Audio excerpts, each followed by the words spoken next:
नमस्ते बच्चों। DAV MOIL public school e learning class में आपका स्वागत है। मैं आपकी नैतिक शिक्षा विषय अध्यापिका अंजलि राघुरते। प्यारे बच्चों, आज हम नैतिक शिक्षा पुस्तिका से पाठ 8 सत्संग का महत्व इसका भाग पहला पढ़ने जा रहे हैं। इस पाठ में सत्संग का महत्व बताया गया है।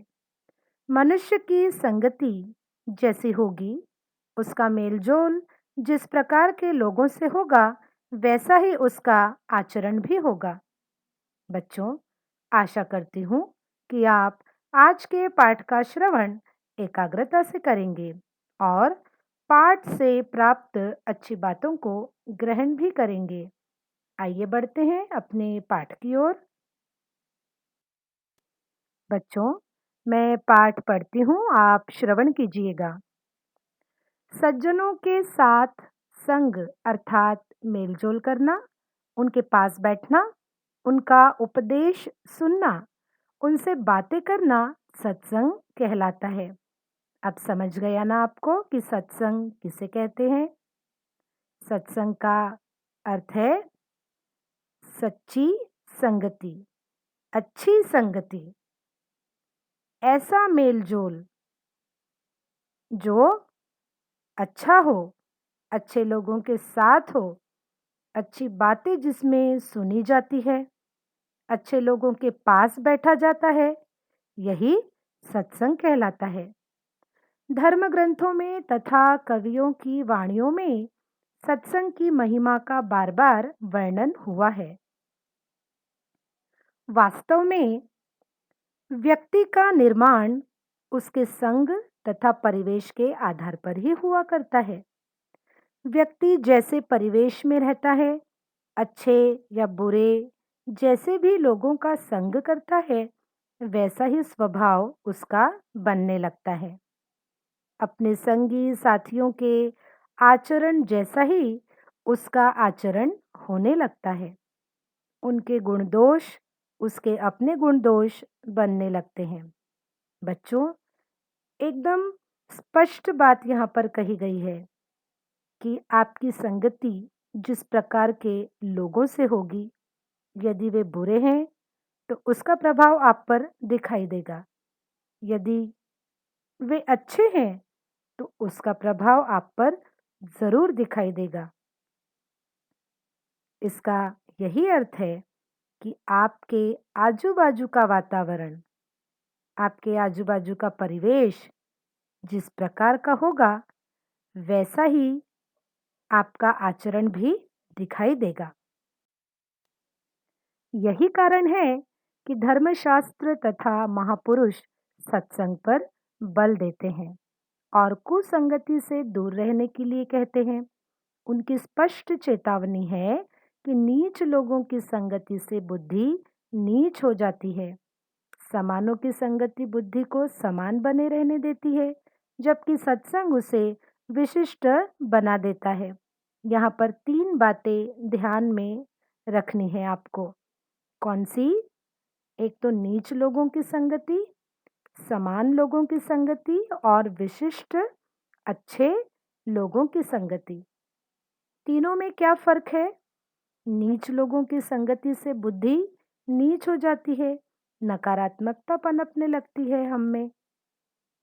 यदि समान लोगों की संगति रहे जो बिल्कुल हमारे जैसे हैं, तो हमारी बुद्धि वहीं के वहीं रहेगी, उसका विकास नहीं होगा। लेकिन यदि हम सत्संग करते हैं, अच्छे लोगों की संगति में रहते हैं, तो हमारी बुद्धि विशिष्ट बन जाती है, हम अधिक अच्छे बन जाते हैं। सत्संग बुद्धि को उज्ज्वलता प्रदान करता है। चंदन के पास के दूसरे वृक्ष भी सुगंधित हो जाते हैं। आपने यह बात तो सुनी ही होगी कि चंदन का वृक्ष सुगंधित होता है और शीतलता भी प्रदान करता है। इसीलिए उसके आजू बाजू में जितने भी वृक्ष होते हैं, वे सभी सुगंधित हो जाते हैं। जिस प्रकार जल की बूंद गर्म तवे पर पड़ने पर नष्ट हो जाती है, कमल के पत्ते पर मोती जैसी लगती है और वही बूंद यदि स्वाति नक्षत्र में समुद्र की सीपी में गिर जाए तो मोती बन जाती है। उसी प्रकार सत्संगति व्यक्ति को चमका देती है। बच्चों, यहाँ पर जल की बूंद एक ही है, लेकिन उसकी संगति अलग-अलग प्रकार के तत्वों के साथ मिलने पर अलग प्रकार से वह प्रभावित होती हुई दिखाई देती है। जैसे जल की बूंद गर्म तवे पर पड़ी तो नष्ट हो गई, कमल के पत्ते पर पड़ी तो मोती जैसे लगने लगी, और स्वाति नक्षत्र में समुद्र की सीपी में गिर गई तो वह मोती बन गई। अर्थात आपकी संगति जिस प्रकार के व्यक्ति के साथ होगी, वैसा ही आपका व्यक्तित्व बनेगा। यदि आपकी संगति अच्छे लोगों के साथ है, तो वह संगति आपके व्यक्तित्व को चमका देती है।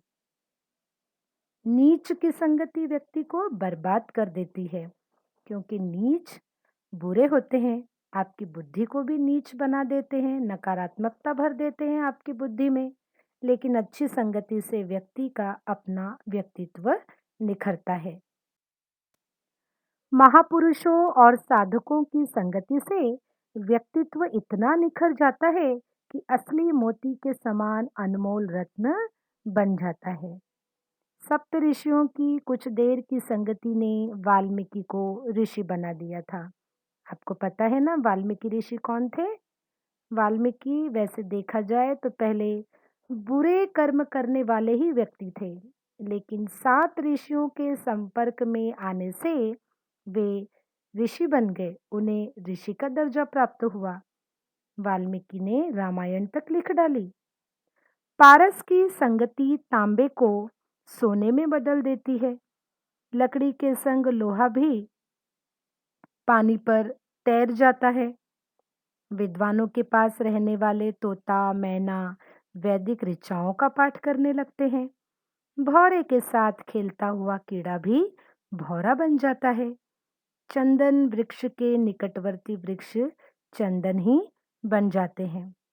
बच्चों, यहाँ पर जो उदाहरण दिए गए हैं, जैसे पारस, लकड़ी, विद्वान, भौरा और चंदन का वृक्ष, ये सभी अच्छी संगति के उदाहरण हैं।